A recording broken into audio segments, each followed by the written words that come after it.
So guys, आज की जो स्टोरी होने वाली है ये होने वाली है दो लड़कों के बारे में। और आप लोग ये स्टोरी सुनने के बाद कभी भी कहीं भी सुनसान इलाके में नहीं जाएंगे। और जब मैंने ये स्टोरी सुनी थी लिटरली मेरे गूज़बम्प आ गए थे। तो ये कहानी राहुल और आयुष की है। दोनों बहुत ज़्यादा अच्छे दोस्त हैं। दोनों ने साथ में ही 12th पास आउट किया था और दोनों ने साथ में इंजीनियरिंग कॉलेज में एडमिशन लिया। और दोनों की पढ़ाई बहुत ज़्यादा अच्छी चल रही थी, बहुत अच्छे से ज़िंदगी कट रही थी। लेकिन इन दोनों की एक आदत थी, जब भी ये रात में पढ़ते थे तो उसके बाद 1-2 बजे टहलने निकल जाते थे। इसी तरह एक रात वो दोनों पढ़ने के बाद टहलने निकल जाते हैं और राहुल को उस समय बहुत ही ज़्यादा चाय पीने की तलब लग जाती है। वो आयुष को बोलता है और राहुल और आयुष दोनों ने प्लान बनाया चाय पीने का। और चाय पीने के लिए वो लोग पास ही में 4 किलोमीटर दूर एक चाय की टपरी थी, वहाँ जाते हैं। और वो दोनों जब वहाँ जाने लगते हैं तब लिटरली वो जाते रहते लेकिन रास्ता ख़त्म नहीं होता है। और आधा घंटा बीत चुका था और उन लोगों को अभी तक टपरी नहीं मिली थी। और आयुष ने ये बात राहुल से की, यार हम आधे घंटे से घूम रहे हैं लेकिन हम लोग को अभी तक कोई भी एक सिंगल टपरी नहीं दिखी।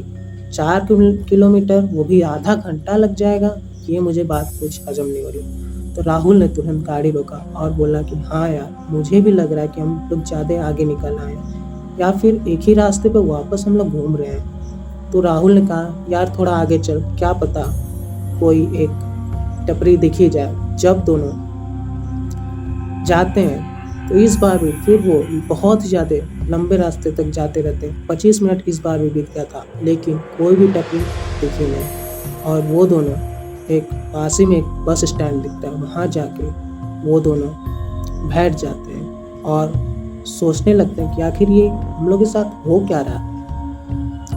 अभी ये लोग सोचते ही रहते हैं, तब तक अचानक से लिटरली नोवेयर पता नहीं कहाँ से एक साधु बाबा आते हैं। और वो बहुत ही ज़्यादा अजीब दिखते रहते हैं। और वो आते हैं और पूछते हैं क्या हुआ बेटा, रास्ता भटक गए हो क्या। तो इस पे आयुष बोलता है हाँ बाबा, हम लोग रास्ता भटक गए। हम लोग यहाँ पे चाय पीने आए थे, चाय की टपरी खोजने, लेकिन यहाँ पे दूर दूर तक कोई चाय की टपरी नहीं दिखती। तो वो साधु बोलता है कि नहीं बेटा, आप लोग काफ़ी ज़्यादा सुनसान इलाके में हो और यहाँ कोई भी टपरी नहीं दिखेगी आप लोग को। और मैं तो कहता हूँ कि आप लोग यहाँ से चले जाओ, क्योंकि इस सुनसान रास्ते पे बहुत ही अजीब चीज़ें होती हैं, इसलिए आप लोग को यहाँ से चले जाना ही ठीक है। तो इस पर राहुल बहुत ज़्यादा भड़क जाता है। वो उनसे कहता है कि चला जा बूटे, मेरा दिमाग मत खराब कर, क्योंकि इस समय हम लोग खुद ही परेशान है। तो ये भूत प्रेत की बातें कर रहा है, हम भूत प्रेत में नहीं मानते। तो ये वो साधु बोलता है तुम मानो या ना मानो, लेकिन ये मत कहो कि मैं नहीं मानता। मैं ये सिद्ध कर सकता हूँ कि आत्माएं होती हैं। तो राहुल और ज़्यादा गुस्सा हो जाता है, कहता है कि हाँ चल दिखा, कैसे तू दिखाता है, कैसे तू सिद्ध करेगा। तो इस पर आयुष बोलता है भाई रहने दे, चलते हम लोग यहाँ से। वो थोड़ा डरते हुए बोलता है, लेकिन राहुल अपने ईगो पे ले चुका था और वो कहता है कि हाँ तू दिखा मुझे, कैसे दिखाएगा तू। तो साधु बोलता है आओ मेरे पीछे। राहुल जाने लगता है और आयुष उसे मना करता है लेकिन वो नहीं मानता। तो राहुल के साथ आयुष भी जाता है। तो वो साधु उन दोनों को एक शमशान घाट पर ले जाता है जहाँ चिताएं जल रही होती हैं। और एक जगह ले जाता है जहाँ अभी अभी लाश जली रहती है। और वहाँ पे एक सर्कल बनाता है और उन दोनों को बोलता है कि इसमें तुम दोनों बैठ जाओ। वो दोनों बैठते हैं। फिर से आयुष बोलता है भाई तू ये क्या कर रहा है, तू क्यों पंगा ले रहा है, तू चल यहाँ से ना, मुझे बहुत ज़्यादा डर लग रहा है। लेकिन राहुल बोलता है नहीं, मैं देखना चाहता हूँ क्या सही में आत्मा होती है। और तब उस साधु ने बीच में एक कील गाड़ी और उसमें से 2 धागा बांधा और उन दोनों को पकड़ा दिया और चारों ओर बतासे बिछाने लगे और बोला कि तुम दोनों अपनी आंखें बंद कर लो और इस रस्सी को किसी भी हालत में छोड़ना मत, और मैं आत्माएं बुलाने वाला हूँ। तो वो बोलता है कि तुम दोनों अब आंखें बंद कर लो। उन दोनों ने आंखें बंद की और साधु कुछ मंत्र पढ़ने लगा। तभी अचानक से राहुल की और आयुष की दोनों की आंखें खुलती है। वहाँ उन दोनों ने जो देखा वो बहुत ही ज़्यादा हॉरिफाइंग है। वहाँ पे लिटरली बहुत सारे भूत उस बतासे को खा रहे होते हैं और उनमें से एक लड़का जो कि उनके ही इंजीनियरिंग कॉलेज में पढ़ता था और पिछले हफ्ते उसने सुसाइड कर ली थी, वो भी था। और ये देखने के बाद आयुष की चीख निकल गई, वो चिल्लाने लगा और उसके हाथों से वो धागा छूट गया और लिटरली वो बहुत तेज से भागने लगा। और ये देख राहुल को भी वहाँ से भागना लगा और राहुल और आयुष दोनों वहाँ से भागने लगे चिल्लाते हुए बहुत ही ज़ोर से, और पीछे से बहुत ही ज़्यादा अजीब अजीब आवाज़ें आ रही थी। और राहुल और आयुष दोनों ने पीछे नहीं देखा और लिटरली बहुत तेज भागे और वो बाबा उन लोग को बुलाता रहा, लेकिन वो लोग नहीं आए। और वो दोनों फटाक से अपनी बाइक लेते हैं और जितनी हो सके उतनी स्पीड में भगाते हैं। और जब आयुष पीछे मुड़ के देखता है तब वो साधु लिटरली एक भैंसे के ऊपर बैठ के आता रहता है बहुत ही तेज। जितनी स्पीड से वो लोग जा रहे थे उतनी ही स्पीड से ये भी आ रहा था। और ये देखने बाद आयुष राहुल को देखता है, भाई वो देख।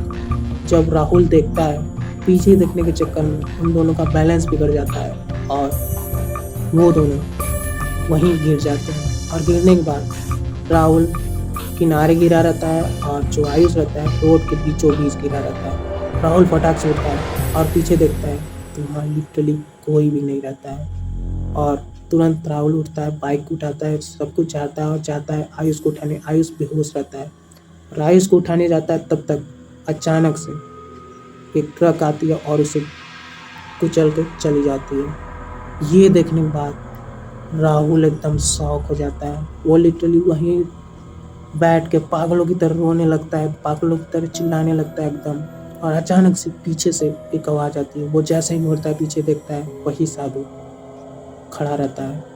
और जब वो आयुष की तरफ देखता है तब वो साधु लिटरली आयुष की डेड बॉडी चीर फाड़ करके एकदम खाता रहता है, एकदम जानवरों की तरह खाता रहता है। आयुष ये देख बहुत ही ज़्यादा रोने लगता है, बहुत चिल्लाने लगता है एकदम पागलों की तरह। फटाक से गाड़ी उठाता है और जल्दी से फुल स्पीड से में भागता रहता है। वो पीछे नहीं देखता है, शीशे में देखता है तो वही आदमी, वही साधु उसके दोस्त की लाश अपने कंधे पे टांगे उसी भैंसे पे दौड़ के आता रहता है। और वो इतनी तेज चलाता है आगे जाके फिर वो गिरता है और बहुत ही दूर तक घसटाते हुए वो जाता है राहुल। और ये भैंसे से आता रहता है और ये राहुल रहता है। फटाक से फिर उठता है, वो देखता नहीं कि मुझे कहाँ चोट लगी है कहाँ नहीं। वो लिटरली उसके हाथ टूटे रहता है एक, और वो फटाक से गाड़ी उठाता है, फटाक से फिर भागता है और फुल स्पीड में फिर भगाता है। ये नहीं सोचता है कि मरूंगा क्या होगा, फुल स्पीड में भगाता है। जैसे तैसे करके वो कॉलेज पहुंचता है और लिटरली उस समय सुबह भी हो गई रहती है, क्योंकि वो लोग 2 बजे निकले रहते हैं चाय पीने के लिए। 3 बजे तक तो वो लोग घूमते ही रहते हैं, 4 बजे तक वो लोग शमशान घाट में रहते हैं। और जब ये हादसा हुआ था तब 5 बज चुके थे और पहुँचते पहुँचते उसे सुबह हो गई थी, 5:30 बज गया था। और जब वो हॉस्टल में अपने पहुँचता है तो वो जाके लिटरली कमरा बंद करके एकदम रोने लगता है, एकदम चीख के रोने लगता है। और उसकी हालत एकदम पागलों जैसी रहती है और वो अपना मानसिक संतुलन खो बैठता है। और किसी को भी वो बता नहीं सकता, क्योंकि अगर वो बताता तो कोई भी विश्वास नहीं करता। उसकी मानसिक संतुलन एकदम बिगड़ चुका था और वो ये बात अभी तक किसी को नहीं बताया था। और वो कॉलेज में नहीं जा रहा था बहुत दिन से, मतलब कि वो अपने हॉस्टल के कमरे में ही था। और ये देखने के बाद मतलब कि बहुत ज़्यादा दिन तक जब आयुष और राहुल दोनों का पता नहीं लगा तो उनमें से एक उन सबका दोस्त था, वो आया उन दोनों के कमरे में, देखा तो आयुष वहाँ था ही नहीं और राहुल की हालत पागलों जैसी हो गई थी। और ये देखने के बाद उससे पूछता है कि भाई तुझे क्या हुआ।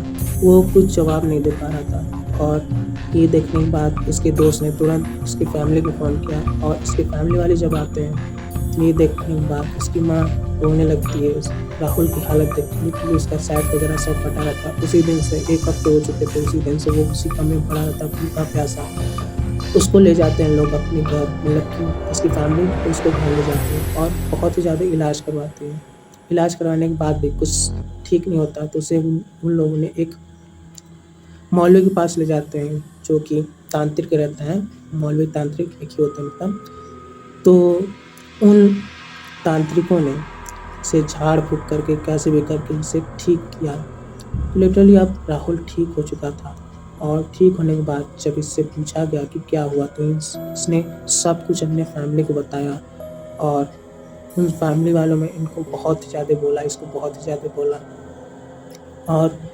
और वो राहुल जब आयुष के घर पे फ़ोन लगाता है उनसे बोलने के लिए, उनसे माफ़ी मांगने के लिए, तो जब वो फ़ोन लगाता है तो जब ये बताता है उसकी फैमिली को आयुष को, लिटरली वो लोग फूट कर रोने लगते क्योंकि आयुष उनके घर का इकलौता लड़का रहता है। तो बहुत ही ज़्यादा राहुल माफ़ी मांगता है, लेकिन अब क्या ही कर सकते हैं, होनी को कोई टाल नहीं सकता। और उस दिन से लेकर आज तक राहुल अभी भी पूरी तरह से सही नहीं है और वो जब भी ये रास्ता सोचता है तब वो फूट कर रोने लगता है। और ये क्या चीज़ थी और उनके पीछे क्यों पड़ी थी, मुझे तो लगता है ये उस साधु का ही काम था। तो जो भी हो गाइस, अगर आप लोग को ये स्टोरी अच्छी लगी हो तो आप लोग प्लीज़ कमेंट बताइएगा और लाइक सब्सक्राइब ज़रूर करिएगा। और आप लोग की अगर कोई स्टोरी है तो मुझे मेल करके ज़रूर बताइएगा, मैं आप लोग की स्टोरी पे एक वीडियो बनाऊँगा। So thank you guys. अगर आप लोग की स्टोरी अच्छी लगी हो तो लाइक सब्सक्राइब ज़रूर करें।